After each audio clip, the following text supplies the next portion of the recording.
¿Ibas a contarnos una anécdota? Sí, que un compañero del Chaco me contó una vez que lo invitó a Jauretche a dar una charla al Chaco, y en la plaza central hay una estatua de Rómulo y Remo con la loba.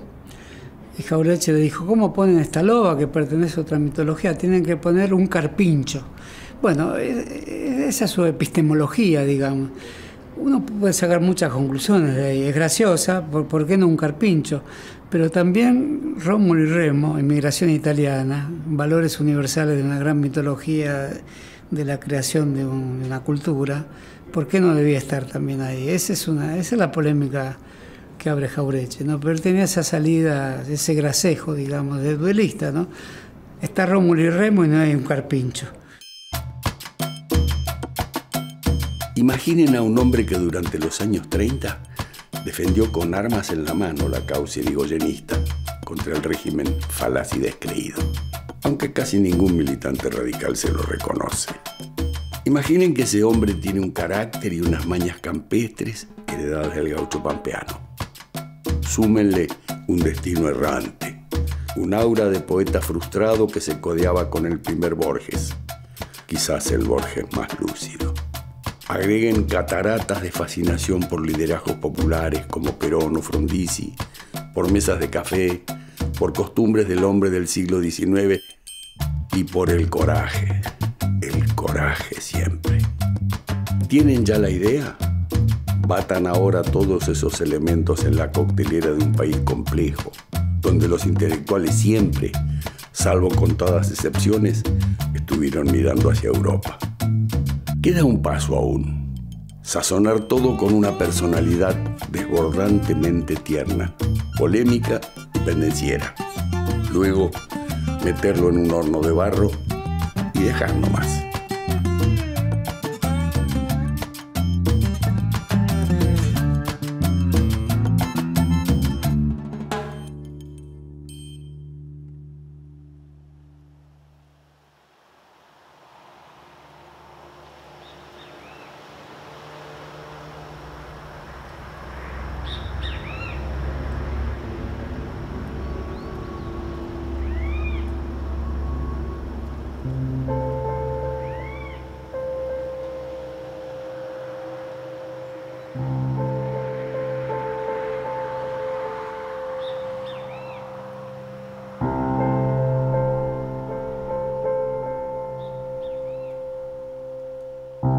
En mi pueblo el mundo se dividía entre paisanos y los otros.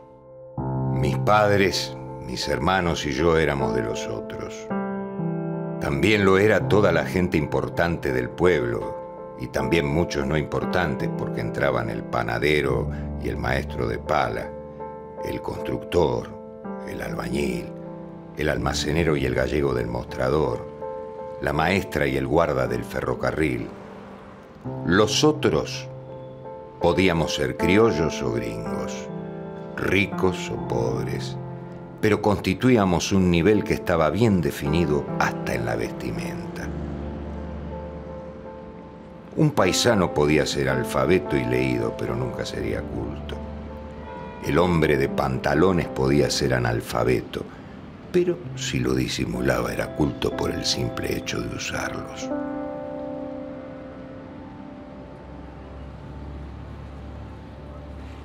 La historia de Jauretche tiene que ver con la historia un poco del pueblo. Jauretche nace en 1901 en el partido de Lincoln. Imagínate que Lincoln se hace ciudad de Lincoln en 1865, quiere decir que sus padres, vaya a ver cómo fue la historia que llegaron acá, su madre fue docente en una de las primeras escuelas que hubo en Lincoln, acá cerquita del municipio de 3 cuadras, donde hoy funciona una vieja panadería de hace muchísimos años. Y de la familia Jauretche se sabe poco.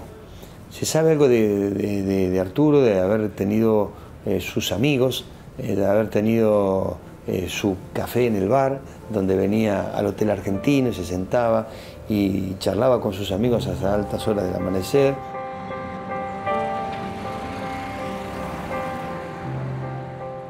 Yo creo que recuerdo haberlo visto una sola vez bajar de un auto con un ponchito en el hombro. Creo que fue para una fecha patria, que creo que también parecía que en muchas fechas patrias él venía, los 25 de mayo venía a Lincoln, tenía varios amigos personales y lo visitaba. Para la época de la Primera Guerra yo comulgaba con todas las onceras en boga, pues era un mocito pretencioso, imbuido de las mismas. Lógicamente estaba en contra de la neutralidad de Irigoyen y, por supuesto, contra su Congreso de Neutrales de Sudamérica. Fui conservador hasta más o menos entre los 19 y los 20 años.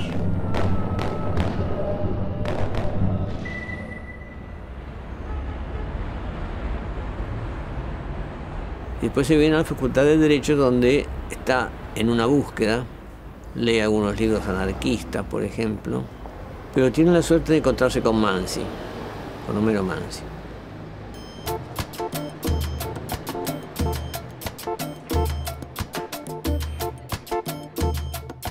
Homero Mansi venía de una familia muy radical y él dice que a través de Mansi empieza a entender lo que es el caudillo. Mansi me dio las explicaciones más orgánicas y poéticas del caudillo. Quizá fue el aporte que más contribuyó a consolidar mi irigoyenismo, que había sido producto de una evolución puramente intelectual en el primer tiempo. Irigoyen para mí era válido como expresión de populismo. Le debo a Homero Mansi la comprensión de Irigoyen por Irigoyen mismo, la comprensión del caudillo.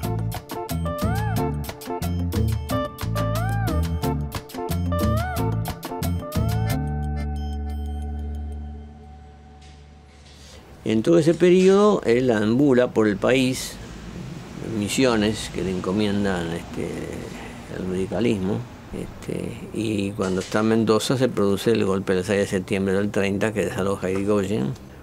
Cuando se entera de que había un golpe de Estado, toma un revólver, sale a la calle y trata de juntar gente para tratar de oponerse al golpe de Uriburu. Lo acorralan un grupo de conservadores y finalmente lo detienen, la policía lo llevan al comando del ejército, y por esas casualidades que tiene la historia, el tipo que tiene el control de la guarnición es Edelmiro J. Farrell.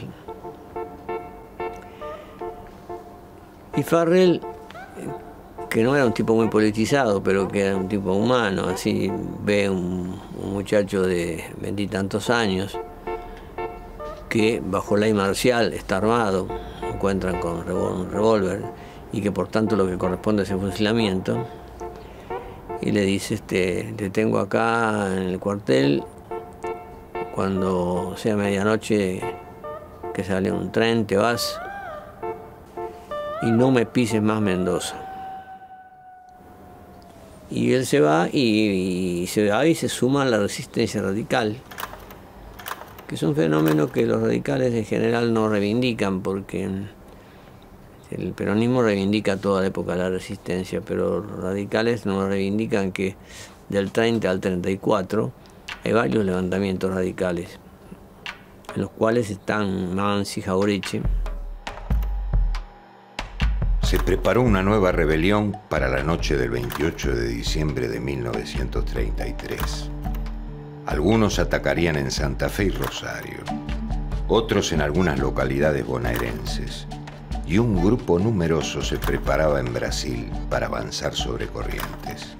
Al frente de esta última columna de 150 hombres se encontraba el teniente coronel Roberto Bosch, y entre ellos estaba yo.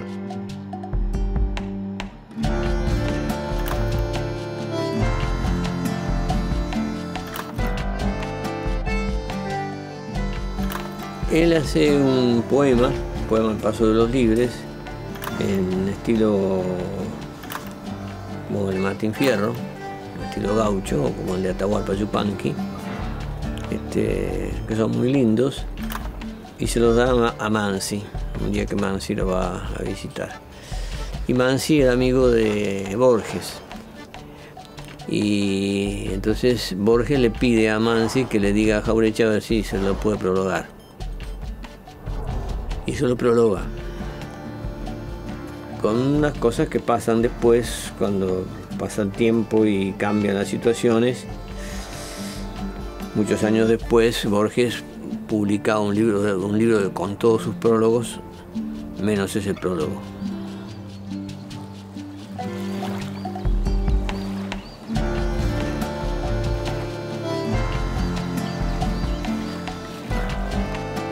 Así el pueblo anda de pobre como milico en derrota.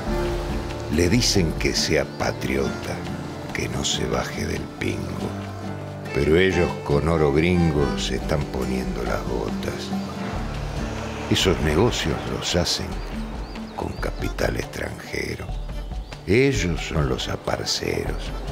Y aunque administran la estancia, casi toda la ganancia la llevan los forasteros.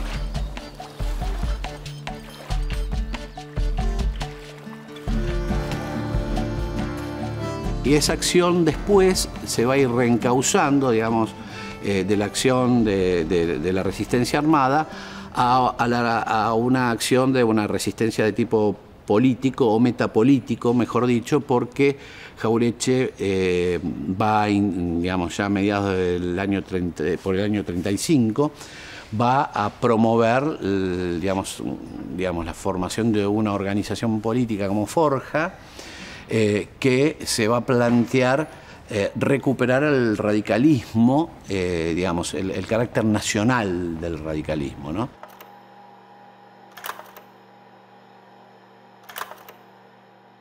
Forja va a ser, por un lado, una fuente, una usina, digamos, que de alguna manera va a trabajar todo lo que se llama el pensamiento anticolonialista o antiimperialista de la época.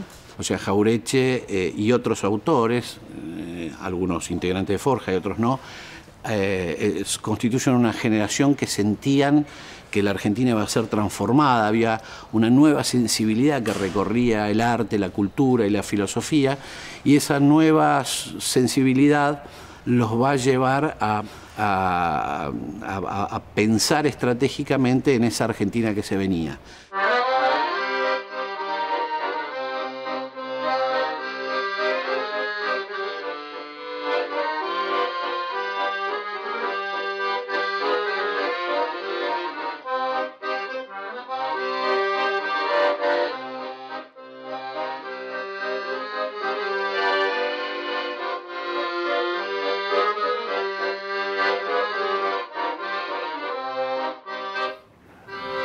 ¿No crees que el radicalismo, como estructura, como partido político, digo, nunca se ha hecho cargo de que Jauretche fue un militante radical? El radicalismo no se hizo cargo de que Jauretche y toda esa playa de Forja eran militantes radicales, porque hay muchos radicales que creen que lo son porque son antiperonistas.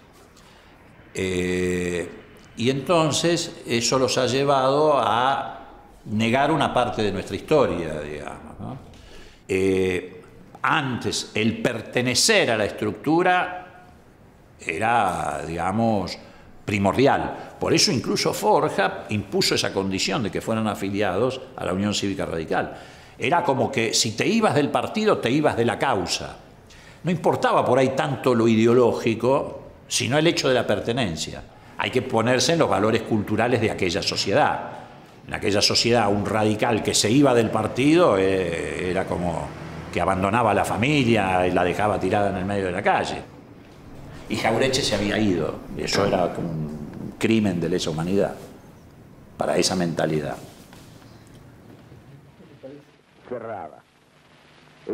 Habíamos abandonado el intento de recuperar el radicalismo para su función histórica porque habíamos comprendido que el partido radical no daba más.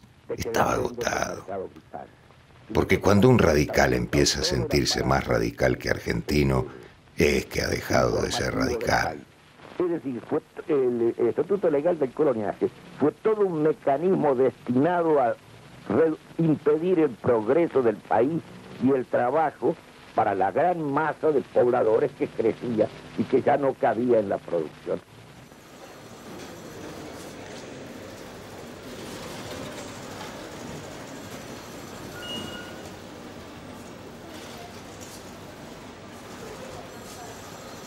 Fue el primer banco en emitir moneda para la Argentina, para Uruguay. El primer banco en 1856 en dar un crédito hipotecario. Hay mucha historia alrededor del Banco de la Provincia de Buenos Aires y es el segundo banco de la República Argentina, ahora en tamaño después del Banco Nación.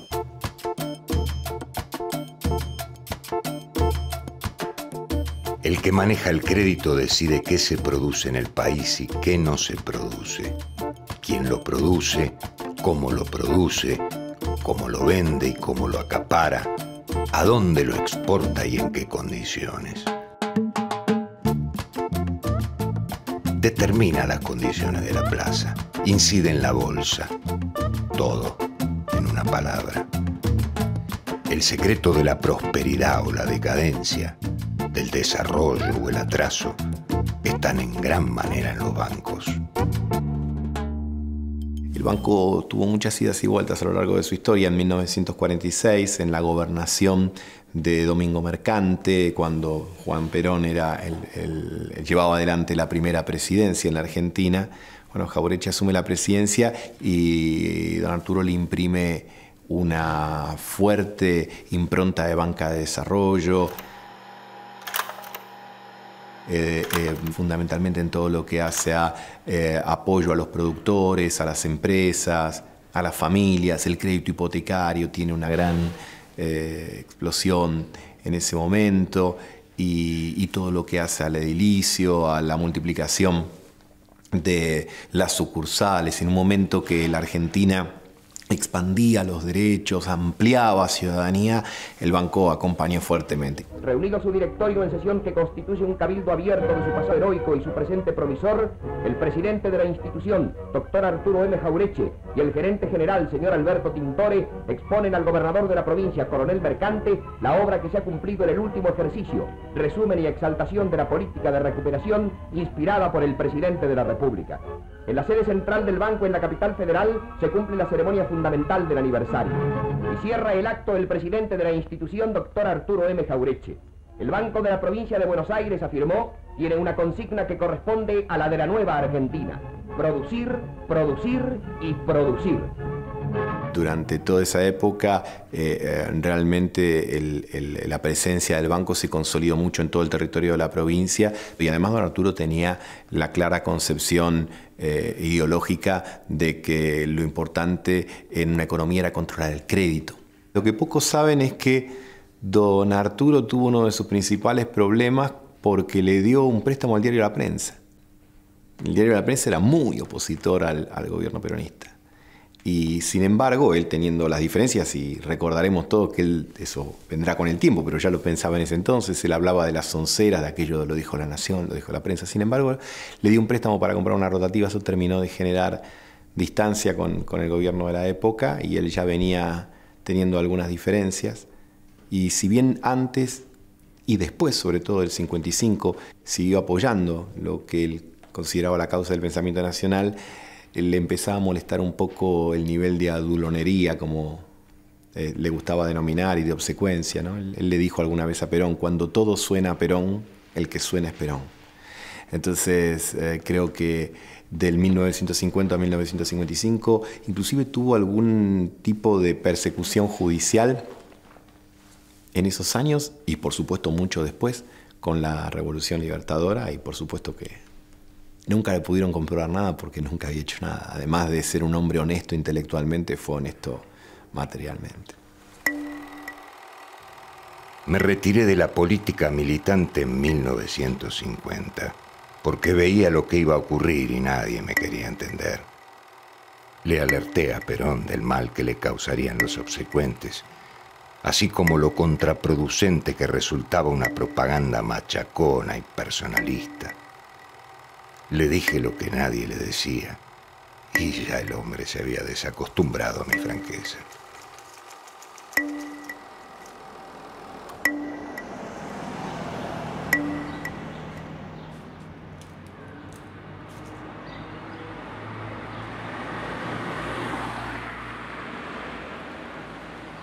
Vos sabés, el dicho lo conocés. Ese dicho que dice que a quien Dios no le da hijos, el diablo le da sobrinos.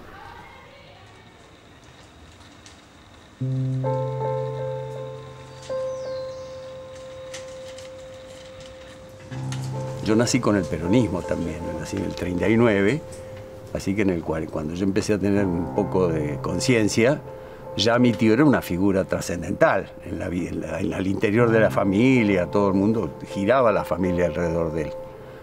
Así que la relación empieza siendo una relación de un chico que mira de abajo hacia arriba a algo parecido a Dios, a una figura inmaculada. Era presidente del Banco de la Provincia de Buenos Aires. ¿Sabés lo que era el presidente del Banco de la Provincia de Buenos Aires? Llegando al barrio, a mi casa, con un Lincoln Continental color cremita, ese que tenía la rueda grande atrás, así todo el barrio salía a mirar el auto. Y ahí venía a visitar a su sobrino, a mí y a mi hermano en realidad, porque somos dos. Encima. No sé, a lo mejor yo era medio conejito de India. No me extrañaría, porque era en ese sentido, no era de los tipos que te decía, tenés que estudiar, sacate 10, tenés que leer. Más aún, él hizo su carrera de abogado cuando siempre estuvo del año 18 al año 36 estudiando para ser abogado. Pésimas notas. Y además decía, me recibí porque me quería casar, y Clarita me decía, si no te recibí no nos casamos. Así que me recibí para casarme.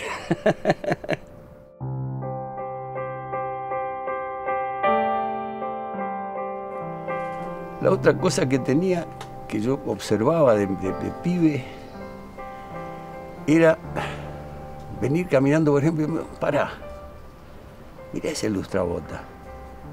¿Qué tiene? Mirá lo que tiene puesto. Tiene una ropa finísima. Seguramente se la han regalado. Oiga, ¿de qué pueblo es usted? Y yo soy, qué sé yo, de General Lavalle. Ah, ¿y de dónde sacó esa campera? Me la regaló un hombre de campo que había allá. Dice, qué linda campera, ¿eh? Bueno, gracias, gracias. O sea, iba mirando todo. Y todo eso le daba motivo y insumo, era insumo para la construcción de su razonamiento de construcción de la teoría. Jauretche escribía la teoría, pensaba la teoría a partir del hecho, a partir del acontecimiento, a partir de lo que él decía la causa. Y a veces, en el diálogo con la gente, yo veía que él llevaba las cosas a una situación de antagonismo que por ahí no hacía falta ser tan antagónico, porque no solamente le gustaba exponer sus ideas frente a una idea diferente, sino él tenía que demolerlo al adversario intelectual, lo tenía que demoler. Y ahí usaba a veces artilugios de la oratoria que no son del todo santos, como la ironía, por ejemplo, que destruye, pero no convence. Yo lo veía a veces que discutía y que discutía mal. Era intemperante en ese sentido. Y después lo conocí yo conmigo, cuando venía diciendo, no digas pavada, mocoso de mierda. Esta es una pavada, ¿cómo vas a decir eso? Pero inmediatamente explicaba, no es así como vos pensás. Y te explicaba. Pero primero te pegaba un sopapo. No digas pavada, tonto, pensá antes de hablar. ¿No? Ese tipo de respuestas terribles que a un pibe, viniendo de quien venían, eran muy duras, muy duras. Yo no me lo imagino docente, por ejemplo. Hubiera tenido gruesos problemas con sus alumnos si hubiera sido maestro o profesor.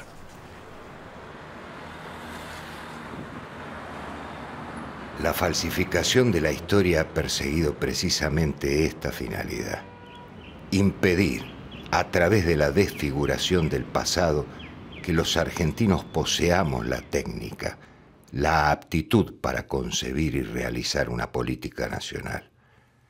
Solo conociendo la verdadera historia me ha permitido articular piezas que andaban dispersas y no formaban un todo. Para apoyarlos en esos ataques a la República. Eso no tengo ningún... Me propongo demostrar que lo de ahora no se puede resolver sin primero entender lo de antes.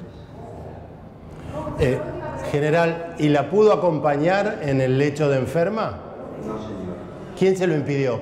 Mire, yo le voy a explicar. Por favor. Con respecto a varias personas en Buenos Aires, sí, que cuando yo había regresado de Perú lo hicieron... Tenemos videojuegos que cuentan el Cabildo Abierto, la Revolución de Mayo, por ejemplo, la definimos a penales.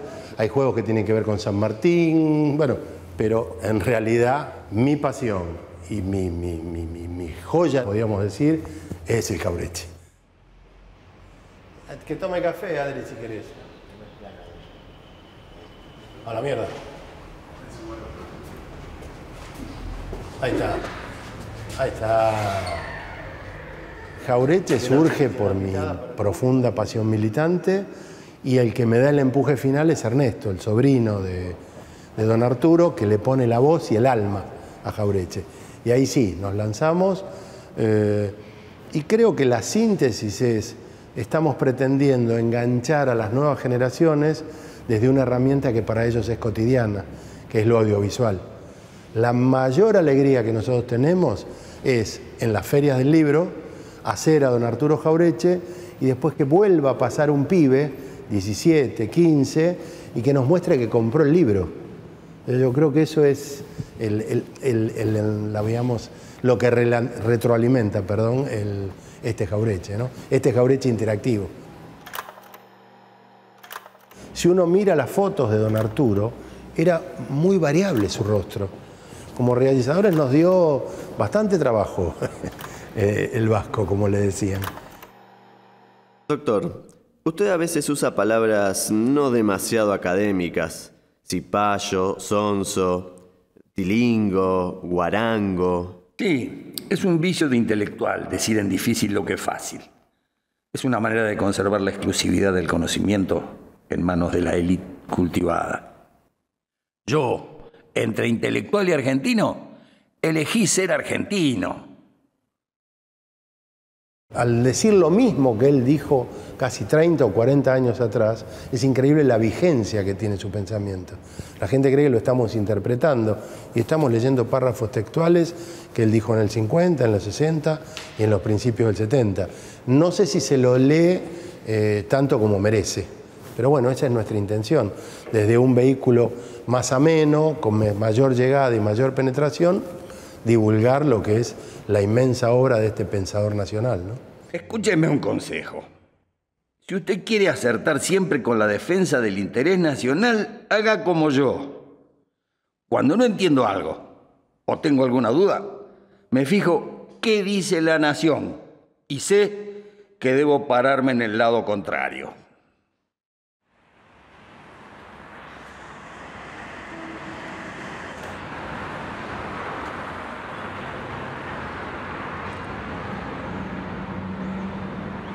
La Universidad Argentina solo es argentina por su radicación geográfica.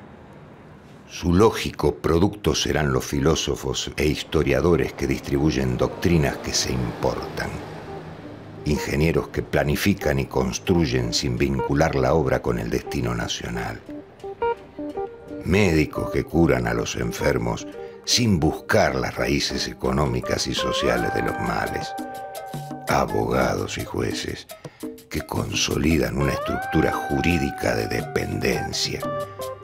El país necesita una universidad profundamente politizada, que el estudiante sea parte activa de la sociedad y que incorpore a la técnica universalista la preocupación de las necesidades de la comunidad, el afán de resolverlas y que por consecuencia no vean en la técnica el fin, sino el medio para la realización nacional.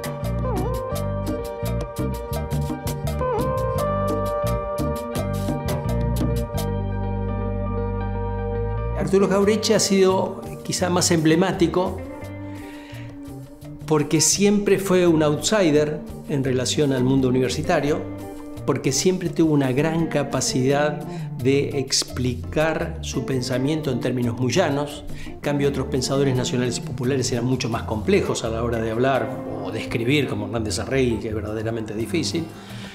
Y entonces nos parecía que constituía un homenaje que le podíamos hacer a un hombre que, pensando siempre en nacional, que pensando siempre desde aquí hacia el mundo, siempre había sido un poquito como pateado, para decirlo suavemente, de las instituciones.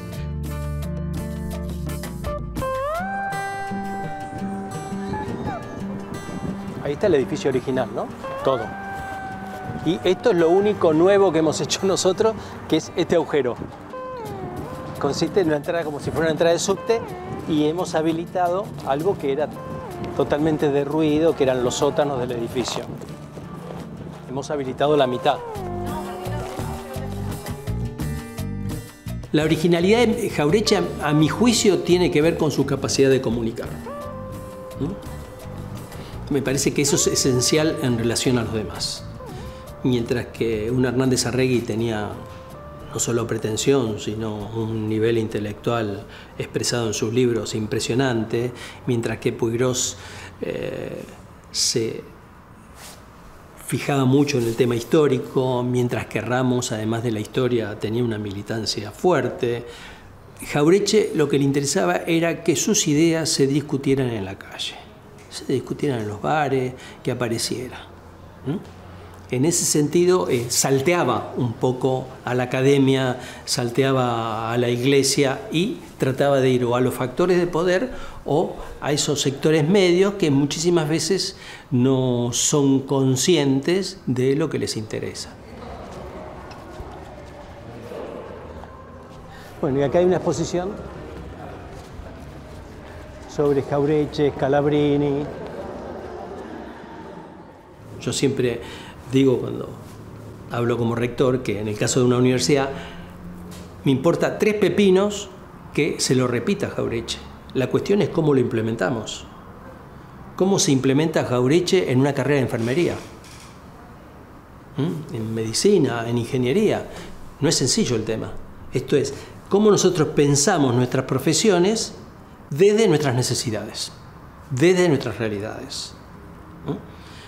Eso requiere, por supuesto, conocer el mundo, conocer América Latina, conocer otros problemas, pero sobre todo ser muy consciente de lo que nosotros necesitamos, de nuestras carencias, nuestras dificultades.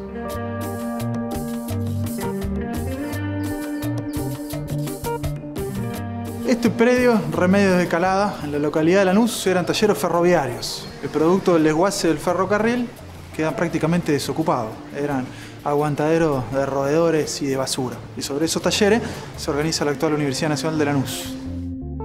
El kirchnerismo apuesta a la reconstrucción industrial. Podemos decir que esta etapa del país lo que viene a hacer es a recuperar esa épica del desarrollo industrial, pero en este caso que a nosotros nos toca desde el conocimiento y la ciencia.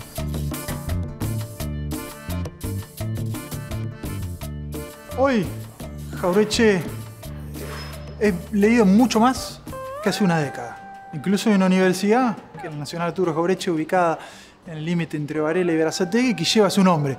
Eso es un hecho, creo que impensado hasta para el propio Jauretche. Si uno le decía a Jauretche, usted sepa que va a haber una universidad que lleve su nombre, Jauretche, un buen conocedor de la universidad, militó ahí, iba a ser un poco escéptico. Entonces hoy Jauretche se lee mucho más de lo que se leía. Ahora, mucho menos de lo que debería. Yo creo que Jauretche fue muy claro en explicar lo que son los procesos de imposición cultural del imperialismo sobre los países subdesarrollados, y creo que hoy la Argentina está en ese tránsito, dejar de ser una colonia económica, política y cultural para ser un país independiente. Y en ese tránsito creo que buena parte de los intelectuales de clase media universitaria siguen atados al país colonial, que se asienta sobre un principio de inferioridad con todo lo que viene de afuera. Entonces leer a Jauretche por un sector importante, los intelectuales tradicionales, es como que no paga en la universidad, porque Jauretche es nacionalista y porque Jauretche es argentino. Es tan complicado, vivimos tan lejos de todo, ¿no? Yo veo allá qué fácil es todo, esos muchachos que tienen unas vacaciones, que se toman un tren y se van a Venecia, o se van a Viena, o se van a... Muchos intelectuales son de la misma índole de los médicos que proponen complejos vitamínicos al que está necesitando un churrasco, y de los que dan conferencias a los santiagueños en lugar de agua corriente. Están con los peones, con todos los peones del mundo, con los guardas, con todos los guardas del mundo, con los pueblos, con todos los pueblos del mundo. Así, en abstracto,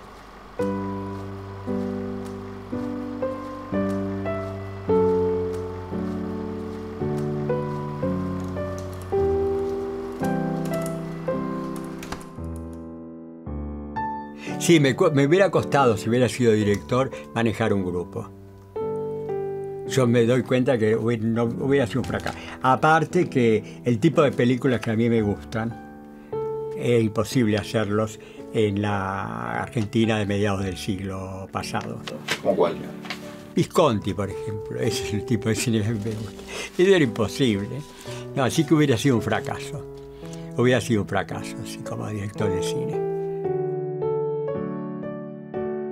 En el cine yo soy muy cinéfilo, y en el cine clásico, hoy menos, pero en el cine clásico había siempre actores, muy grandes actores, que trabajaban en pequeños personajes, en pequeños papelitos, pero se destacaban por su... Eso se llamaba cartel francés, porque en los castings figuraban al final, ponían después del último actorzuelo, aparecía, y a veces con la participación, y aparecía el nombre del cartel francés, era al final de todo con letras más grandes. Un poco Jauretche era el actor del cartel francés de la política, porque todo el mundo, ¿quién ignora a Jauretche? Y sin embargo, cuando uno va a buscar, el papel de él fue un papel muy pequeñito, actor de cartel francés. Eso, los cinéfilos solamente de antiguos saben lo que significaba eso. No diré que fui su amigo, pero lo conocí bastante, no de pasada. Nos hemos visto en varias oportunidades, incluso en esta casa él estuvo. Y bueno, a él le interesaban las costumbres, la vida cotidiana. Y cuando lee mi libro, claro, quedó un poco deslumbrado, un poco sintiendo que ese libro lo tendría que haber escrito él. Y la prueba está de que después escribe inmediatamente El medio pelo, que dicho por él mismo, fue no influenciado, porque es otra cosa muy distinta, pero instigado por la lectura de ese libro, que él vio que ese libro tendría que haberlo escrito él, y lo escribió efectivamente, y tuvo un gran éxito también. Tal vez el único libro de él que ha tenido éxito. ¿Se refiere a Buenos Aires? El libro mío, Buenos Aires, vida cotidiana y alienación, y el libro de él, El medio pelo en la Argentina. Hoy pareciera, las nuevas generaciones, que él fue una especie de prócer del peronismo. Eso es totalmente falso. En aquella época, Jauretche era un marginal, completamente, era un marginal. Había sido, bueno, antes fue marginal del radicalismo primero, porque estaba en el grupo Forja, que era un grupo muy minoritario y no demasiado aceptado por los radicales. Tuvo ese gesto, tal vez la militancia política más activa que tuvo fue con el golpe fracasado de Paso de los Libres, que quedó de eso, lo que quedó de Paso de los Libres, que fue políticamente un desastre, fue el libro de Jauretche sobre Paso de los Libres, que un poema gauchesco, que nadie escribía poemas gauchescos en esa época, prologado nada menos que con Borges. Ahí ve, Borges es otro personaje que, si no hubiera sido porque los dividió la política, era otro personaje con que se hubieran sentido muy cómodos Jauretche y Borges, hablando de los tiempos pasados, hablando de los barrios, de los arrabales, eran temas que le interesaban a los dos, ¿no?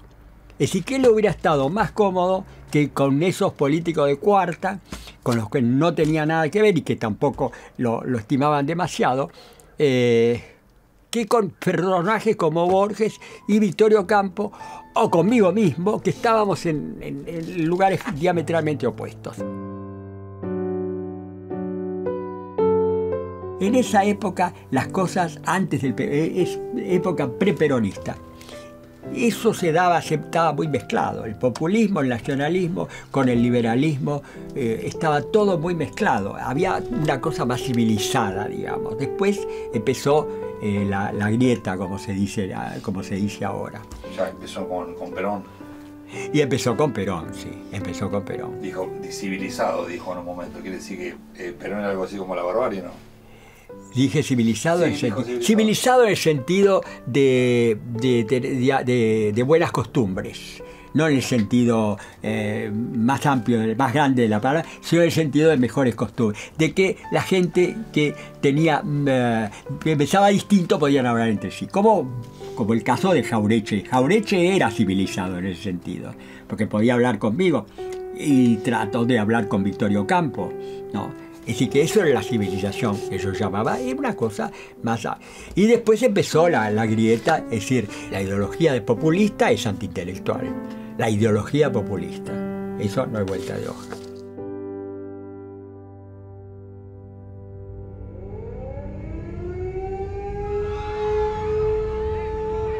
Los intelectuales todavía no han comprendido que la multitud no odia. Odian las minorías. Porque conquistar derechos provoca alegría. Perder privilegios, en cambio, produce rencor.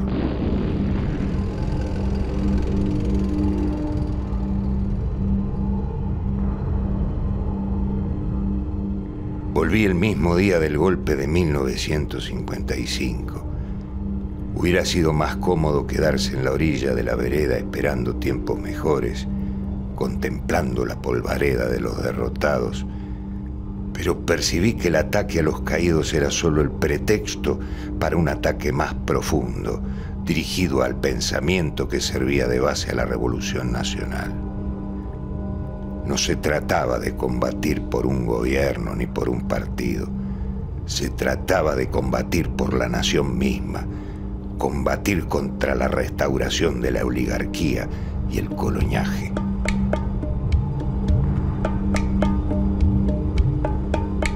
Va a haber una constante, que él siempre va a estar del lado de las grandes masas populares. Sea Irigoyen, sea Perón, sea Frondizi, él está del lado de las grandes masas populares y trata de acompañarlas, ¿no? Y de interpretarlas.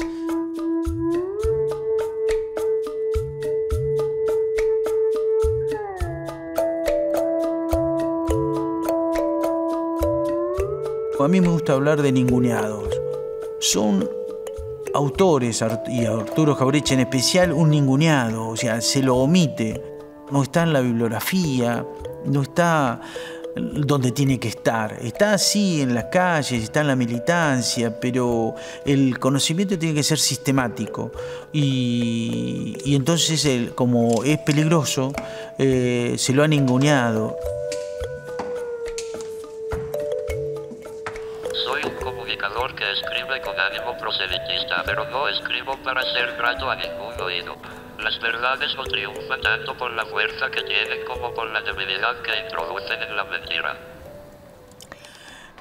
Lo que Jauretche está pensando con el medio pelo de la sociedad argentina nace, creo yo, en enero de 1950, cuando él renuncia a la presidencia del Banco Provincia y se aleja, ¿no es cierto?, de todo lo que tenga que ver con el gobierno de ese momento, que es el gobierno peronista.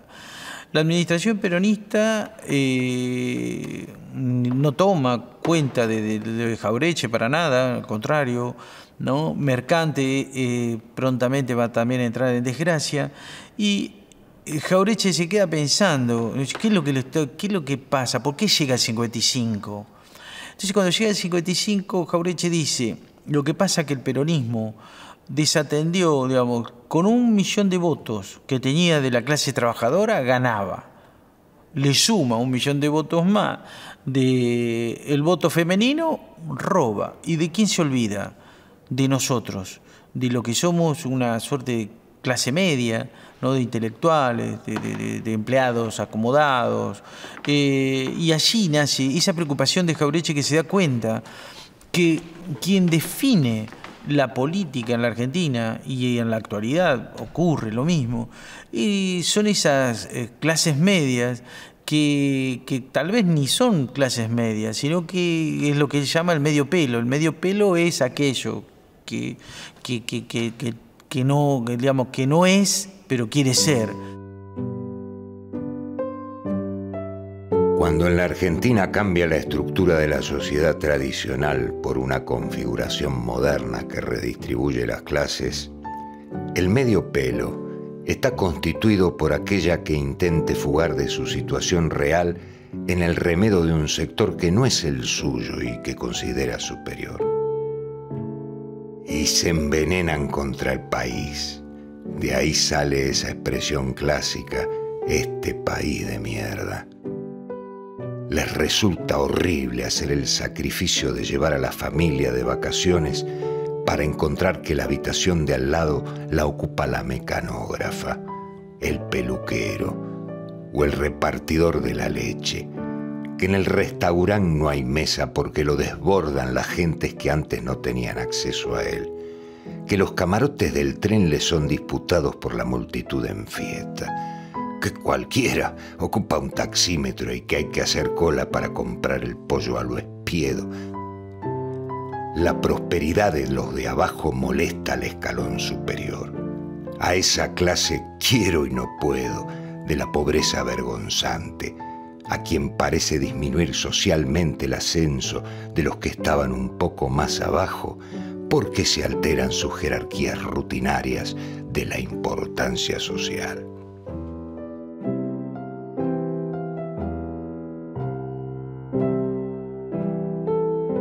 La actualidad del pensamiento jaurechano es indiscutible. Eso es una cuestión que uno, o sea, con ejemplos tomados de la historia, con ejemplos de las onceras, por ejemplo, cuando habla de los medios de comunicación que defendían la libertad de empresa, hablando de la libertad de prensa.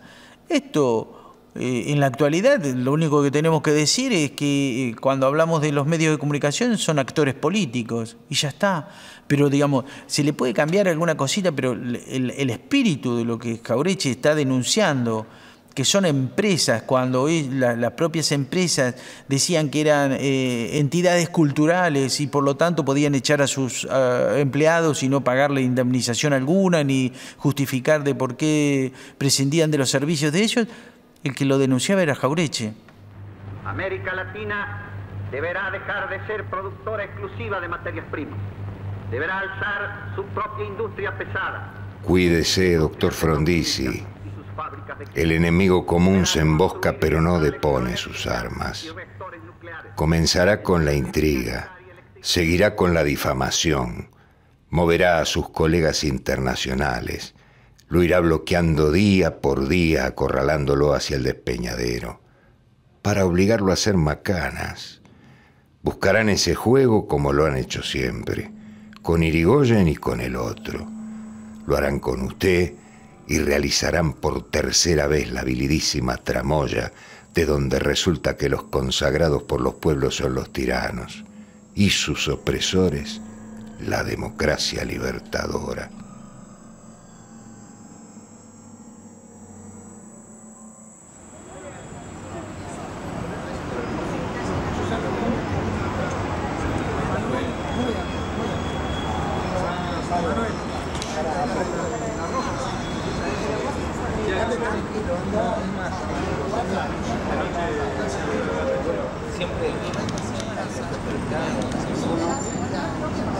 Pero que siga vivo a las 10, 11.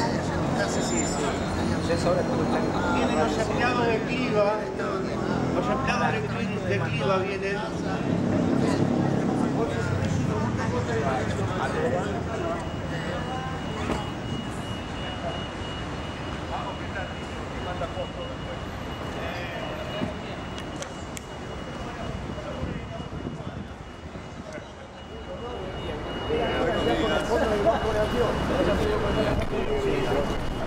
Una nota de premio y especial pronunciamiento.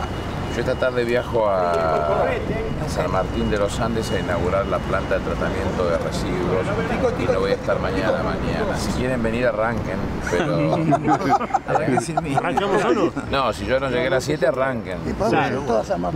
Ministro, 223 votos ayer, la Cámara de 223, 4 en contra y 7 abstenciones. Gracias. Dio media sanción la Cámara de Diputados a lo que es la estatutación del sistema ferroviario. La pregunta es, ¿qué le dice a la oposición, aquella que se abstuvo y aquella que votó en contra? La realidad es que En tanto y en cuanto se comprenda que es una apuesta de todos los argentinos a un cambio fenomenal que va existiendo, bueno, estamos en el mismo sentido. Tenemos una inversión muy grande en trenes, ¿por qué tenemos que dejarle todo esto en manos de privados para que ganen una rentabilidad que no merecen? Tiene que ser del Estado eso, cuidado, honestamente administrado y garantizándose que no entramos en una situación no deseada como la que sucedió alguna vez cuando se administraban este tipo de situaciones por parte del Estado. Va a dar un resultado muy positivo y el cuidado ese va a permitir que muchos pueblos que se fueron apagando por la inexistencia del tren vuelvan a tener algún brillo cuando encuentren situaciones o posibilidades de estar conectados con el resto del mundo. ¿Qué evaluación hace usted de lo que sucedió ayer en La Salada?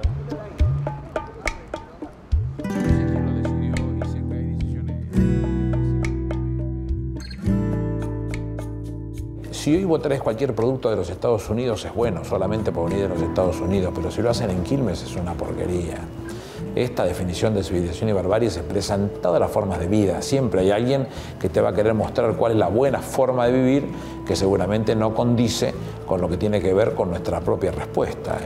Y nuestra tarea tiene que estar en defender lo propio de la mejor manera. Si no sale bien, bueno, en algún momento va a salir, pero defender lo propio, no vivir teniendo que estar dependiendo de lo que piensan los otros, de las decisiones que toman los otros.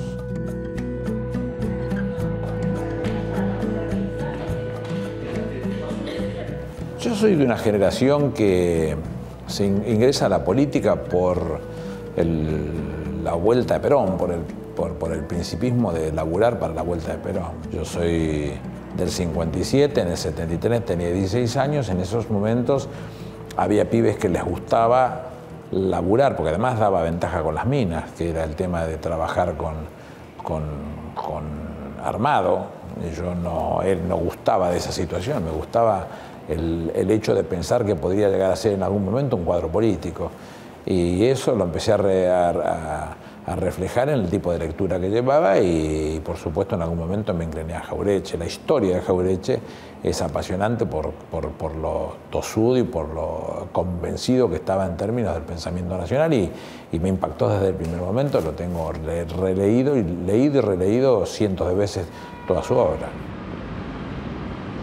Cuando nosotros sacamos el primer libro, Sonceras Argentinas y otras hierbas, tuvimos una enorme satisfacción, porque el libro lo publicó Editorial Planeta, y después nos contaba la gente de Editorial Planeta que ellos, que tenían derechos sobre el libro de Manual de Sonceras Argentinas, vendieron muchos libros de Manual de Sonceras Argentinas. Quiere decir que algunos que iban por buscar nuestro libro terminaron yendo a la fuente, que es lo que más lindo nos puede pasar a nosotros, que vayan a la fuente para que después se pueda entender que nuestro objetivo, humilde, muy chiquitito objetivo, era emularlo, ni acercarnos a su manera de pensar, emularlo en la forma de defender los intereses del gobierno que representamos.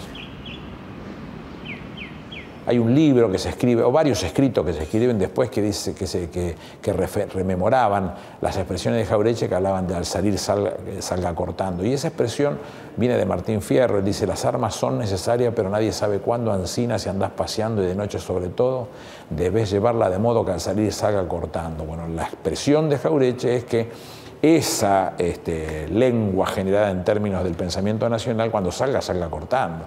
Que vos no estés diciendo palabras al divino botón, que estés diciendo lo que digas porque tiene que doler, porque corte, porque lastime, digamos, porque no puede ser que uno se fume alegremente ese tipo de discusiones sin decirlo.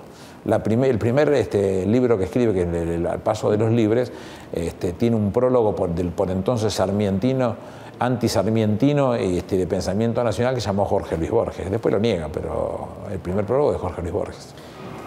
Aníbal, ¿existen intelectuales de la talla de Jauretche hoy? No. No, por lo menos que se vean a la luz. Hay tipos que escriben muy bien, hay Horacio González, tipos que escriben muy bien, que a mí me gusta, no voy a calificar a los otros, no soy quien para hacerlo, que a mí me gusta cómo escriben. No hay tipos que tengan además la importancia y el reconocimiento que la militancia le asignaba específicamente a un tipo como Jauretche. Porque no están dadas las condiciones, porque las comunicaciones impiden otro tipo de relación. En ese momento la mejor forma de trasladarse era por escrito, no había forma de poder hacerlo de otra manera. Convocaban, hacían reuniones donde los cuadros políticos iban a escuchar a los otros la manera de filosofar en términos de la política y miraban con mucho aprecio ese tipo de situaciones y no se minimizaba ese hecho. No somos liberales y dicen que somos fascistas. Decimos que no somos fascistas y dicen que somos comunistas. Yo le pregunto al que me dice eso, si él es papelero. Y cuando me dice que no es papelero, le digo que él es carpintero. Como dice que no es carpintero, le digo que es médico. Y me dice que no es médico. Este es un movimiento de profunda originalidad argentina. Era un movimiento no nacionalista, sino nacionalizante, sin que los grupos dirigentes y la inteligencia quisieran entenderlo. Y apareció este hombre que lo entendió, porque a Perón no hizo el peronismo lo hizo a Perón y Perón tuvo el talento para darse cuenta cómo había que conducirlo y cuáles los derroteros que quería la multitud que le convenían al país.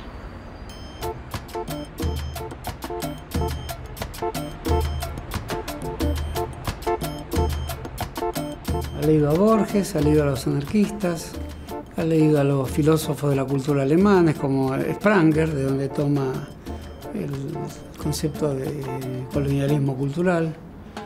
Ha leído la historia contemporánea, la historia del siglo XIX, leyó a los revisionistas, los Irasusta, ha leído a Ernesto Quesada, leyó a Saldías.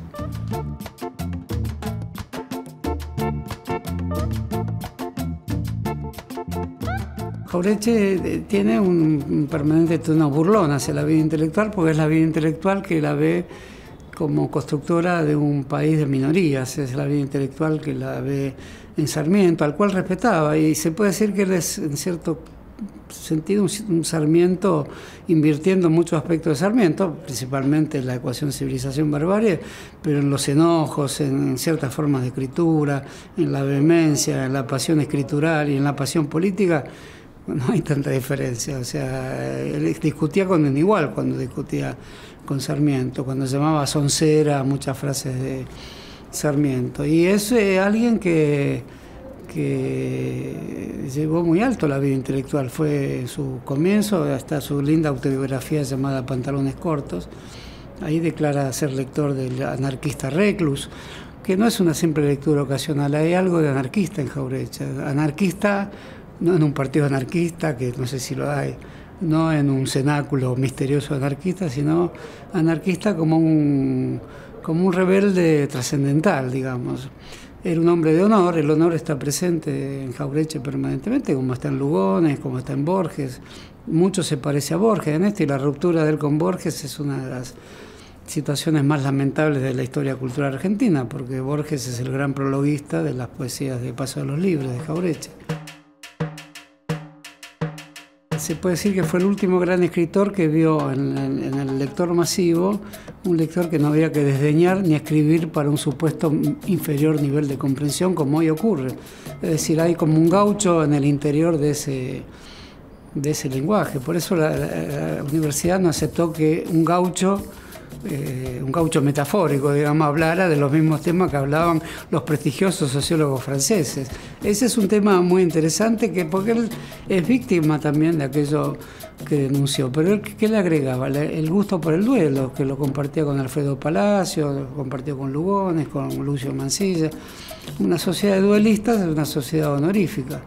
Esto ha pasado ya porque esta es la sociedad de los medios de comunicación. Si cada uno se tuviera que batir a duelo por una ofensa que ocurre en la televisión, que además se inventan para atraer al público, estarían llenas de sangre las calles aledañas a los canales de televisión.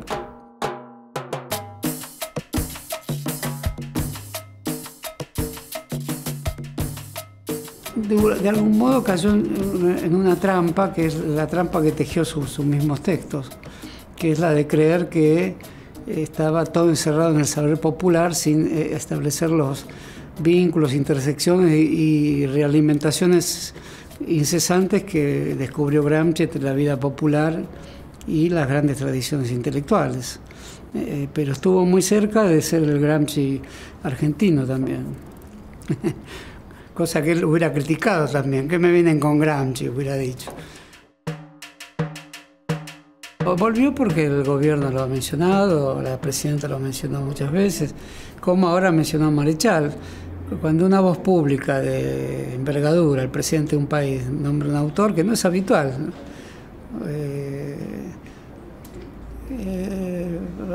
hay pocos ejemplos en el mundo. Los presidentes ya no salen de una vida cultural compleja, pero en la formación de la presidenta están Jauretche y Hernández Arregui y Scalabrini Ortiz, muy en el primer umbral de la formación de la presidenta, dicho muchas veces por ella, de modo que es obvio que las juventudes que están alrededor de la presidenta evidentemente le den a Jauretche. ¿Hablando concretamente de Juan Domingo Perón? Y bueno, claro que lógicamente esa candidatura que está en el ambiente popular, ¿no? Pero yo tampoco no veo por qué Lanuse no puede ser candidato.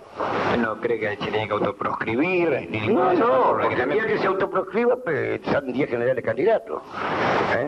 Y además, pero lo que tiene que sí, lo difícil es conciliar un comicio limpio y sin proscripciones y un candidato que está en la presidencia, que ha llegado a la presidencia por la fuerza. Pero puede ser. Esto depende de una medida de grandeza. En ese nivel de grandeza es donde tal vez convenga un diálogo entre Perón y Lanuse. Yo sé que Perón va a estar en ese nivel. La cuestión es que esté Lanuse. Sería un diálogo entre la fuerza y la opinión. ¿Usted no cree que ya se han dado muestras de que ese diálogo puede ser posible aquí en la Argentina? Bueno, eso depende de una cantidad de factores, entre los cuales están los anímicos y también los de las fuerzas de resistencia, porque no se olvide que estamos constantemente frente al crimen desde todos los ángulos.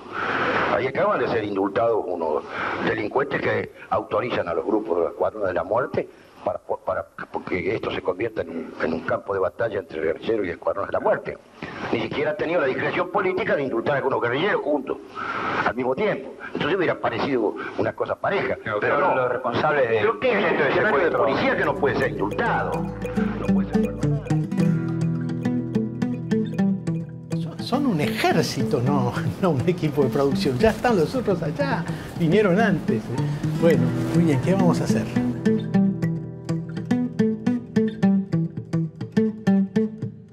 A Jauretche no le habrían gustado estas esculturas. Hubiese preferido que fuera Don Segundo Sombra, el viejo Vizcacha.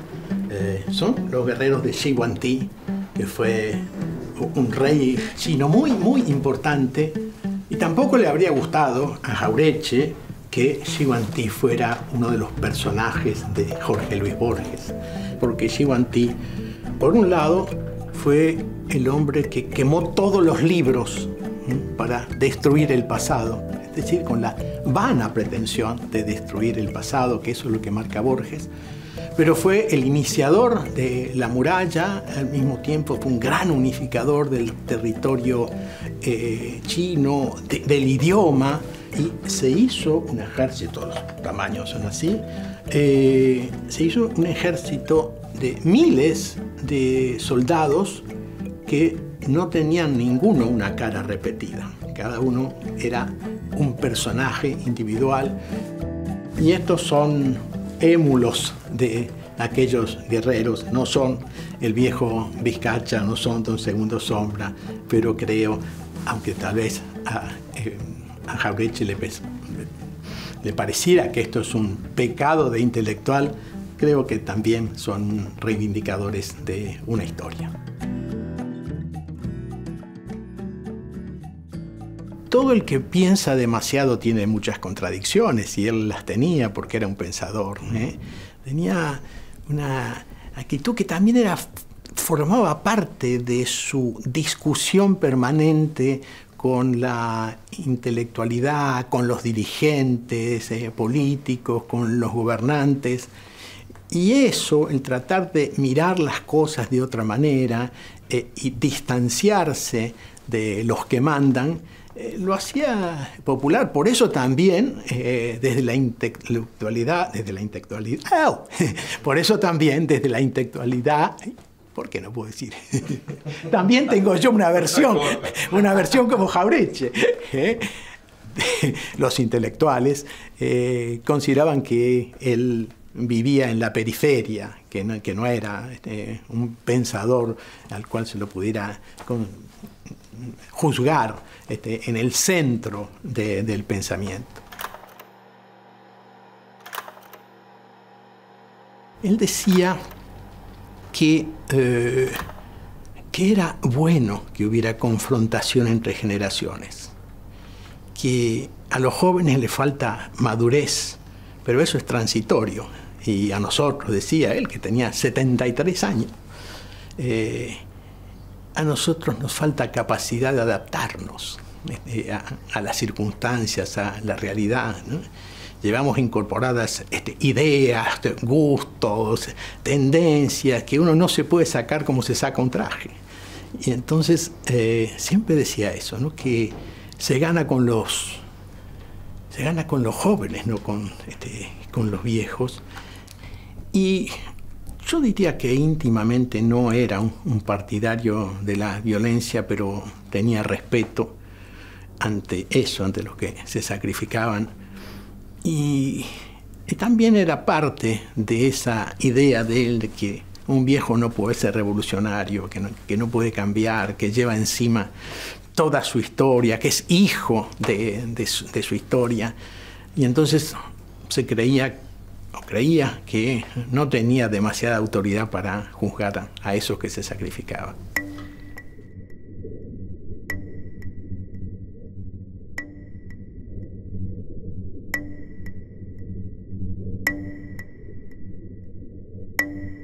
La revolución no devora a sus hijos, devora a sus padres.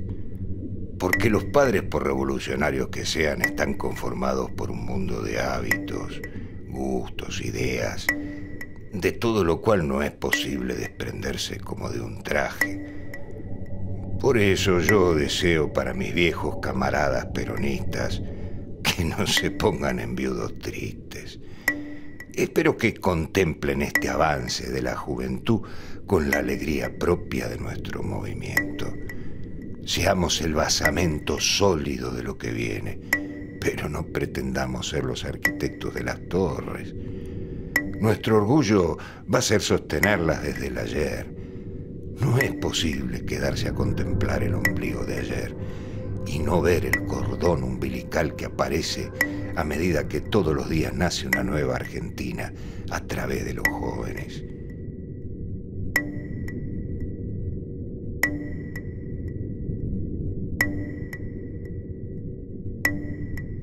Yo tenía alrededor de 20 años, creo que tenía 20, 21 años.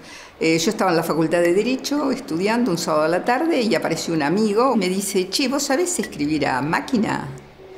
Yo lo miro y graciosamente ese verano con una amiga mía, como estudiábamos Derecho y para un abogado saber escribir a máquina al tacto es una cosa fundamental, más en aquella época. Habíamos ido a la Pitman, de loquitas, de pibas sin prejuicios. Entonces le digo, sí, justamente aprendí. Tenía una velocidad increíble porque había desarrollado ahí en la Pitman. Entonces me dice, no, porque estuvimos en lo de Jauretche hoy a la mañana y nos dijo que quería escribir y andaba buscando una piba para que lo ayudara dice, sí que si escribís bien, bueno, yo lo voy a llamar y te contesto, te llamo mañana a mediodía a tu casa. Bueno, yo creí que me podía sacarla, porque para mí era sacarme la lotería, ir a la casa de Jauretche, conocerlo, qué sé yo. Ça va, comme on dit en français.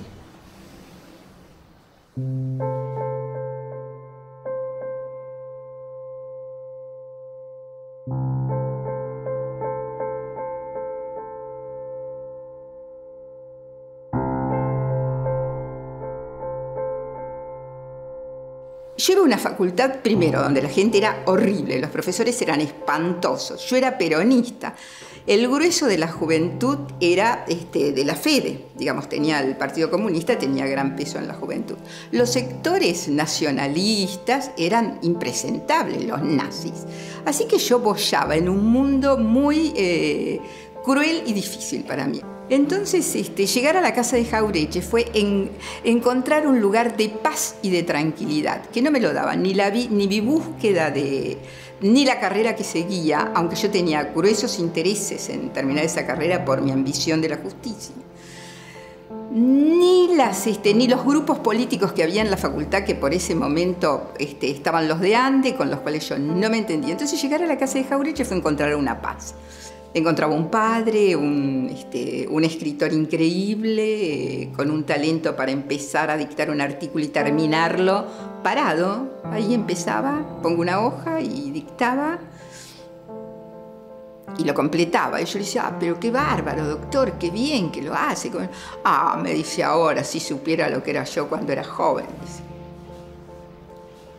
Una vez me dijo, usted sabe que tengo no sé cuántos trajes. Y se reía. Incluso una de las cosas que eran muy graciosas es que usaba un moñito. Entonces todo el mundo le decía, usted usa moñito como los gauchos. Dice, no, dice, imagínese lo que me vienen a decir, que uso moñito como los gauchos. Dice, el moñito, dice había 3 personas en el mundo que usaban el moñito. Gary Cooper, el Alicán y yo. Y ahora el único que quedé soy yo. Estos son los poemas.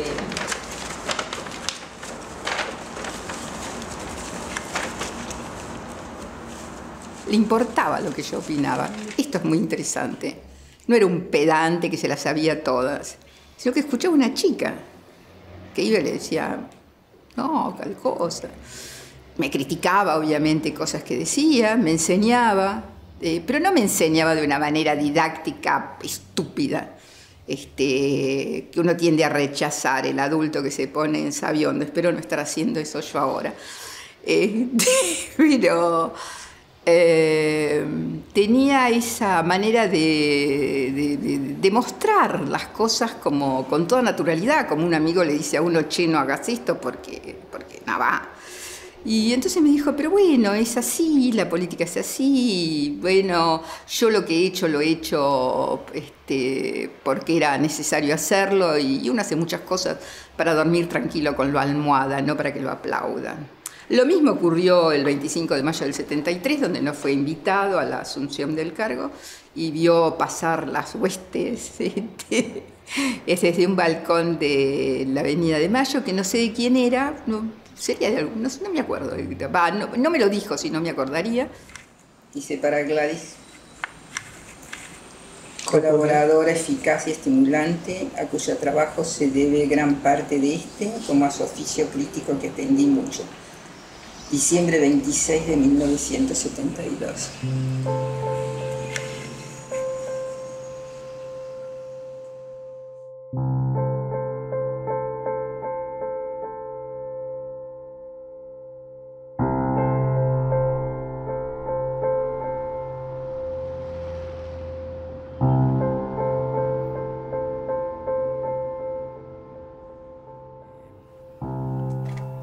Que creo que está bien lograda la expresión de Jauretche.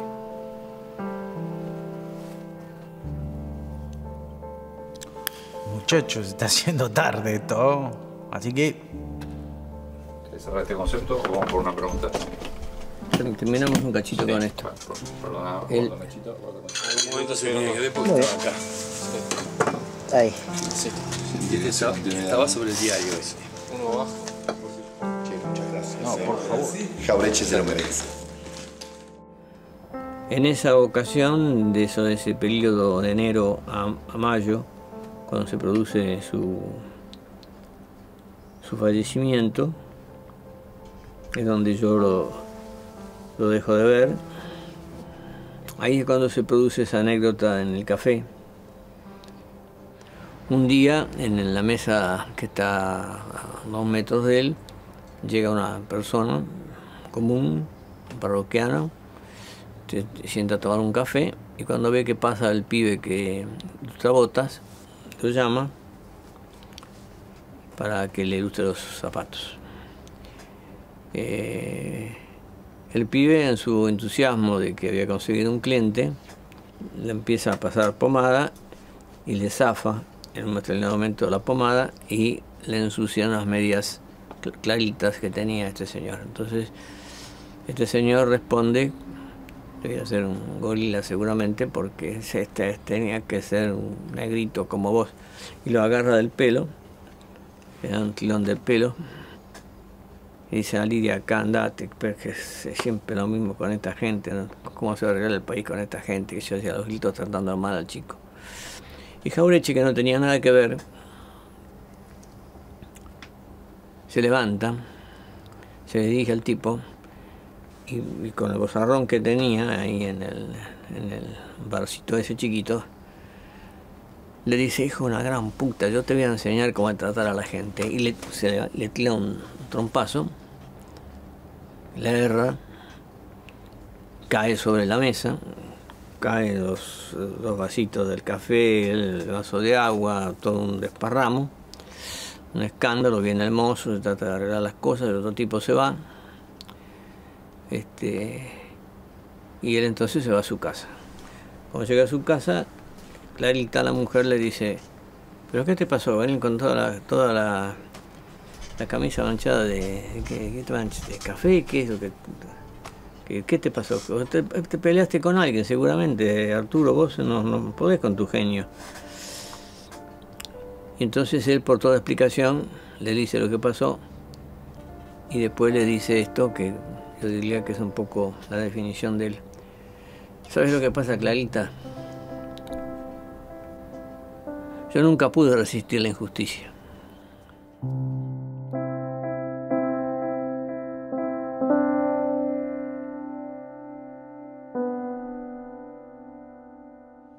En mi vida me propuse como objetivo fundamental, dentro de los escasos medios que disponía, la tarea de trabajar sobre la mentalidad de las nuevas generaciones para salvarla de la estafa de las que había sido víctima mi generación y las que siguieron.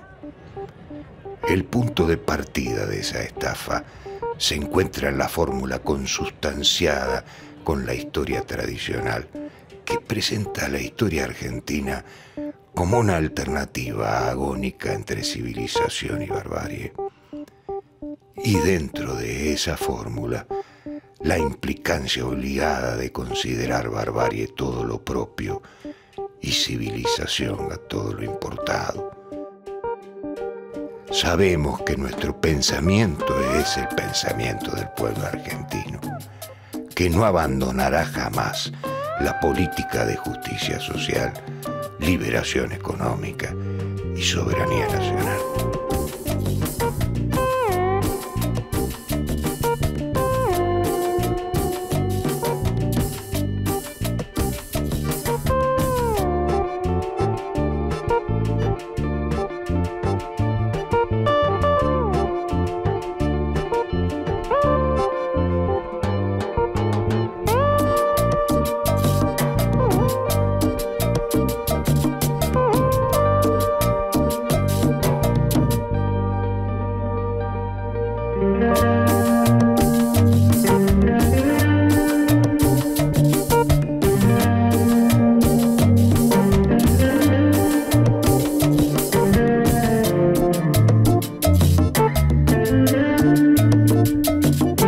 No olvide que nada grande se puede hacer con la tristeza.